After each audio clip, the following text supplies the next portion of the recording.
Jesus loved me with everlasting love. எல்லாருக்கும் praise lord dear brothers and sisters. இந்த நாளில் நம்ம தியானிக்க போகிற தேவ வார்த்தை என்னென்னு பார்த்தீங்கன்னா Mark chapter 1 verses 15. The time has come, Jesus said, the kingdom of God has come near. Repent and believe the good news. அப்போது தேவனுடைய ராஜ்யம் உங்கள் கிட்டே இருக்குது, மனம் திரும்பி சுவிசேஷத்தை ஏற்றுக்கொள்ளுங்க அப்படின்னு இயேசு கிறிஸ்து சொல்கிறாருங்க.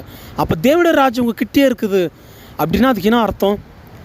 அப்போது இயேசு கிறிஸ்துவை யாரெல்லாம் சொந்த ரட்சகராக ஏற்றுக்கொண்டு உண்மையாக அவருடைய வார்த்தையின்படி நடக்கிறாங்களோ அவங்க எல்லாருமே ஆல்ரெடி காடுடைய கிங்டமில் இருக்கிறாங்க, தேவனுடைய ராஜ்யத்துக்குள்ளே இருக்கிறாங்க. பல பேர் சொல்லுவாங்க, நான் செத்துட்டு பிறகு நான் பரலோகத்துக்கு போயிடுவேன், கண்டிப்பாக செத்துட்டு பிறகு நான் பரலோகத்துக்கு போயிடுவேன். அப்போ என்னத்துக்கு நம்ம இந்த பூமியில் வாழுறது? ஆமாங்க, இந்த பூமியிலே நீ குட்டி பரலோகத்தை நீ ருசித்து பார்க்கணுங்க. அப்போ இயேசு கிறிஸ்துவின் வழியை நம்ம பின்பற்றும் போது, ஒரு வார்த்தையை நம்ம பின்பற்றும் போது, உண்மையாக அவர் நேசிக்கும் போது already we are in kingdom of God, already தேவனுடைய ராஜ்யத்தில் இருக்கிறோங்க நம்ம. அப்போ தேவனுடைய ராஜ்யத்தில் இருக்கும்போது அன்பு, சந்தோஷம், சமாதானம் நம்மளை ஆளுகை செய்யுங்க. அப்போ அன்பு, சந்தோஷம், சமாதானம் நம்மளுக்குள்ளே பெருகும்போது, நம்மளை ஆளுகை செய்யும் போது நம்ம பல பேருக்கு ஒரு ஆறுதலாக, பல பேர் பலம் படுத்துகிற விதமாக, பல பேருக்கு இயேசுவின் ஒளியை காமிக்கிற விதமாக தான் இந்த பூமியில் நம்ம வாழ்க்கை இருக்குங்க.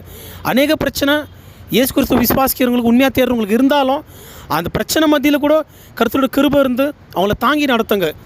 எதுலையுமே ஒரு உண்மையான கிறிஸ்துவ அடிமையாகிட்டு உக்காந்து இருக்க மாட்டாங்க. எழும்பி பிரகாசிக்குவான். அவனுக்குள்ளே கஷ்டம் இருந்தாலும் சரி, பல பேருக்கு ஆறுதலாகவும் இயேசு கிறிஸ்துவோட அன்பை காமிக்காங்க. ஆமேன்.